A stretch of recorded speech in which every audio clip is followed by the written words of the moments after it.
So ఎంత దూరం వెళ్లి పరిగెట్టి పాలు తాగాలన్నా ఒక చుక్క నోట్లోకి వెళ్తుందో లేదో తెలియదు గానీ, ఆళ్ల రామకృష్ణారెడ్డి గారి పిటిషన్ కొట్టివేయడం అలాగే చూడొచ్చండి.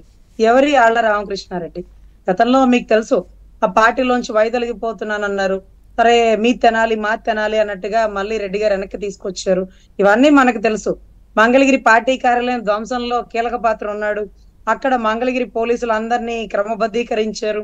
సో ఎవరు మన మీద నింద వేస్తున్నారంటే వారికుండే అధికారం ఏంటి అంటే, ఆ రోజు ప్రభుత్వంలో ఉండడమే కాదండి. పార్టీ ఆఫీస్ ధ్వంసం చేయాలనుకున్నారు.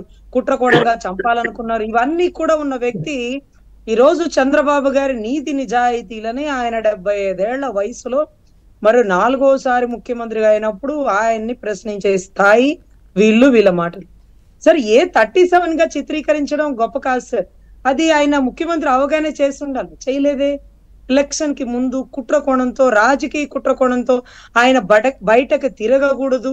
లేకపోతే వాళ్ళల్లో ఆ పార్టీ నాయకుల్లో ధైర్యం రాకూడదు అంటూ కుట్ర కోణంగా జరిగిన అరెస్టు అనడానికి అది నిలువెత్తు నిదర్శనం సార్.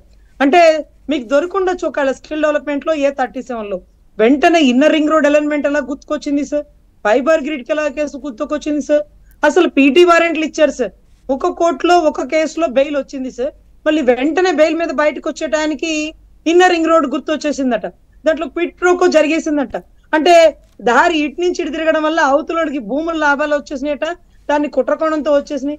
అసలు రాజధాని కట్టలేదే, నువ్వు రోడ్లే వేయలేదే, ఎక్కడ స్కామ్ జరిగిందంటే పేపర్లు ఎక్కడ? సెక్రటేరియట్ లో పేపర్లు కోర్టులో ప్రొడ్యూస్ చేయి. టైం లేదు, ఆధారాలు లేవు.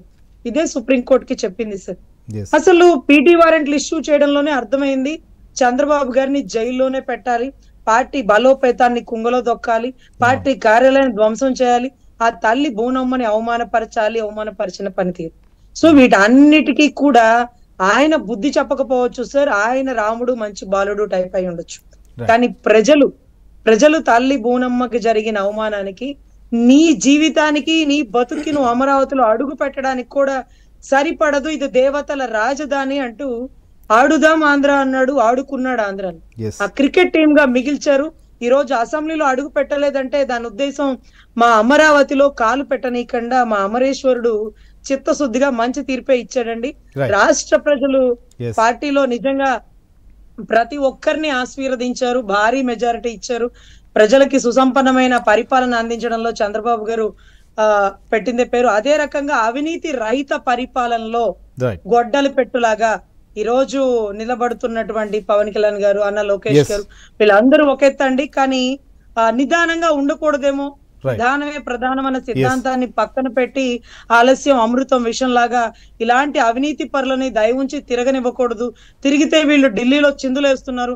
దాని వల్ల రాష్ట్రానికి నష్టం వస్తుంది. సో చిత్తశుద్ధిగా వీరందరినీ కూడా అరెస్ట్ చేయడంలో